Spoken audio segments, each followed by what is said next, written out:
반갑습니다. 광밥이 구독자 여러분. 제목이 사업가는 무엇을 가져야 하나? 예. 뭘 가져야 할까요? 그죠? 예. 뭐 가져야 할 게 많겠죠. 예.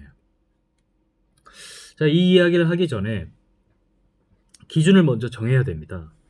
여기서 이야기하는 사업가가 어떤 그 사업가인지 사실 정의가 먼저 돼야 돼요.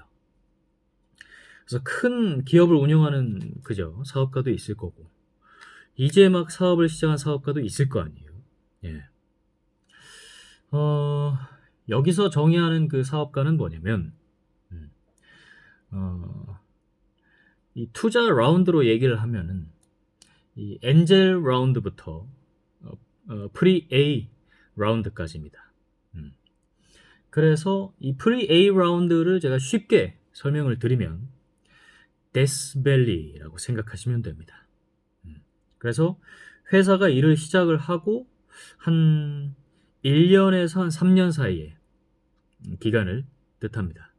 그래서 우리가 여기서 이야기하는 사업가는 회사를 설립하고 조금 뒤에 그 사업가에 관한 이야기를 한다고 생각하시면 될 것 같아요. 그럼 그 사업가는 이 사업을 성공시키기 위해서 무엇을 가져야 하나? 이게 오늘의 질문입니다. 자, 이 딱 하나로 압축해서 표현을 한다면 무엇을 가져야 할까? 음, 뭐 여러 이 사업가들에게 필요한 요소들이 있겠지만 음, 좀 심플하게 만들어 보죠. 네. 저는 이걸 어떻게 표현하냐면 그 코어 시스템이라고 표현을 합니다. 음, 이 코어 시스템이 어떤 그 개념인지 소개를 좀 드릴게요. 자, 코어 시스템은 이 두 가지를 포함하고 있습니다. 첫 번째는 뜻, 두 번째는 일. 뜻과 일이 합쳐져서 코어 시스템이라는 걸 만들어내요. 음. 이 중에 하나라도 빠지면 안 되는 거죠. 음. 그래서 좀 더 구체적으로 설명을 좀 드려보면, 예. 이 뜻만 가지고 있는 사업가는 허수아비에 불과하다. 음. 이 반복해서 무너지는 이유가 바로 이겁니다. 어, 그리고 결정적일 때 실패하는 사업가들이 있어요. 그게 왜 그랬냐면 어, 일을 못해서 그런 거예요. 예. 그러니까 매듭이 확실하지 못합니다. 음. 뜻은 좋은데 뭐 비전은 크고 그런 사람들 있잖아요, 그죠? 막 마음씨도 좋아. 음. 근데 결정적으로 어, 일이 안 만들어져요. 음. 좋은 뜻만 얘기하고 다니는 분들이 이런 케이스입니다. 자, 그 다음에 일인데 일만 잘하는 사업가 뜻이 없어. 일만 잘하는 사업가는 일의 규모를 못 키워요. 음. 본인이 모든 일을 다 처리하게 됩니다. 그리고 인재가 떠나가게 됩니다. 이 인재는 사실은 뜻에 몰리거든요. 음. 뜻만 가지고 있는 사업가 같은 경우는 일을 못하니까 인재가 왔다가 떠나고요. 일만 잘하는 사업가는 마찬가지로 인재가 덜 몰리고 왔다가도 떠나갑니다. 그래서 이 뜻과 일 두 가지를 동시에 가져야 된다는 거죠. 음.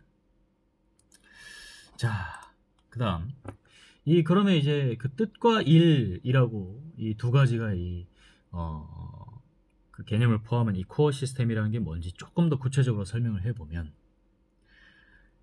리더가 고객을 대상으로 매일 하는 아주 쉽고 단순한 일을 뜻합니다. 자, 다시 이 코어 시스템이라는 거는 리더가 다른 사람이면 절대 안 돼요. 리더가 매일 하는 매일 하는 굉장히 쉽고 단순한 일을 뜻합니다. 근데 고객을 위한 일인 거죠. 예.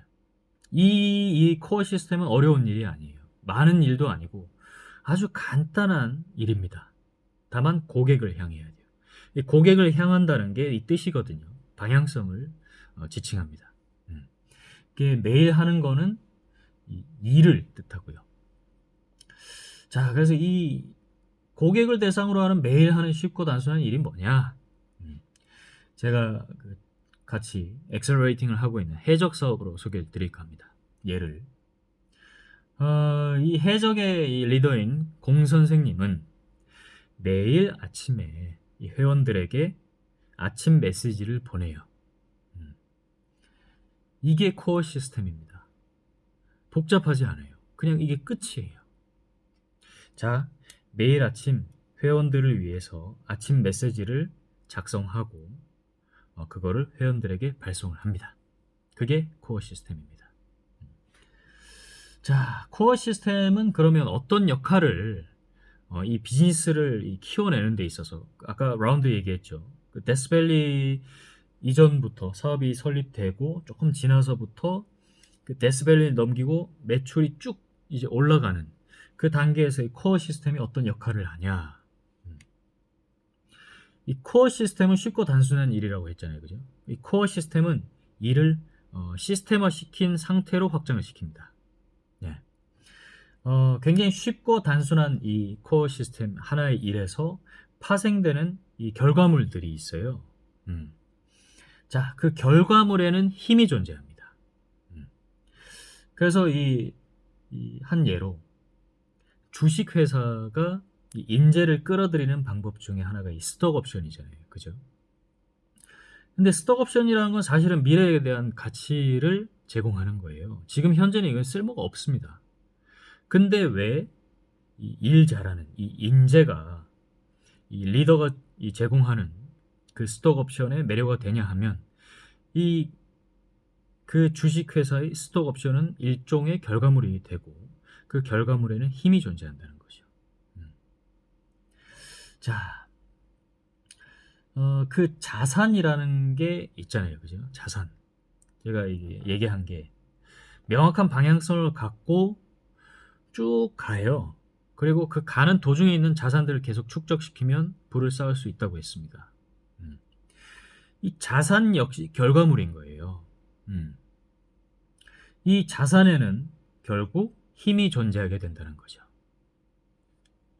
그래서 자산을 많이 소유한 사람에게 사람들이 몰리는 이유입니다. 그 힘이 존재하기 때문에. 자, 이 코어 시스템이라는 게 이 중요한 건 뭐냐면 일이 확장될 때 코어 시스템을 잘 가지고 있으면 체계적으로 일이 확장된다는 거예요. 코어 시스템에 기반해서 만들어지는 일이기 때문에. 네. 그래서 이 시스템이라는 게 사실 뭐냐면 쉽게 설명을 좀 드리면 스타트업에 A라는 직원이 있어요. 직원이 일을 하다가 나갑니다. 그럼 그 공백이 너무 커서 그 고객에게 제공해야 될 서비스가 제대로 제공이 안 돼요. 자, 그 경우가 시스템이 없는 상태에서 일이 만들어진 케이스예요. 근데 그렇지 않고 A라는 직원이 나가고 B라는 직원으로 대체됐는데도 고객에게 이 서비스 가치를 제공하는 게 전혀 문제가 없다. 이게 바로 시스템화된 상태가 구축이 되어 있는 상태입니다. 그래서 일이 무너지는 건 뭐냐면 이 시스템이 만들어지지 않는다는 소리거든요. 그래서 다만 이 시스템을 갖춘 상태에서 일을 계속 만들어내기 위해서는 코어 시스템에 기반을 해서 이 플러스 알파의 일이 만들어져야 된다는 거죠. 어떤 그 개념이냐면 톱니바퀴가 가운데 있어요. 그 톱니바퀴가 굉장히 이 무겁고 중심의 그런 역할로서 이렇게 쭉 돌아갑니다. 근데 일이 만들어지는 건 뭐냐면 그 톱니바퀴의 옆에 아주 작은 톱니바퀴가 하나 붙는 거예요. 그 개념이라고 생각하시면 됩니다. 근데 이제 우리가 일을 만들 때 그 중심의 톱니바퀴가 제대로 구축이 되어 있지 않으면 이 톱니바퀴들이 계속 느슨한 상태에서 서로 헛도는다는 거죠. 그러면 일이 안 만들어져요. 예. 자, 그래서 사업가는 무엇을 가져야 하나? 단 한 단어로 요약하면 코어 시스템입니다. 자, 그래서 우리가 이 코어 시스템, 어떤 코어 시스템을 내가 사업가로서 구축을 해야 되는지 진지하게 한번 고민을 좀 해보면 좋을 것 같아요. 자, 여기까지 하고 물러나겠습니다. 아우름 에스트 포테스타스, 금이 힘입니다. 광밥이었습니다.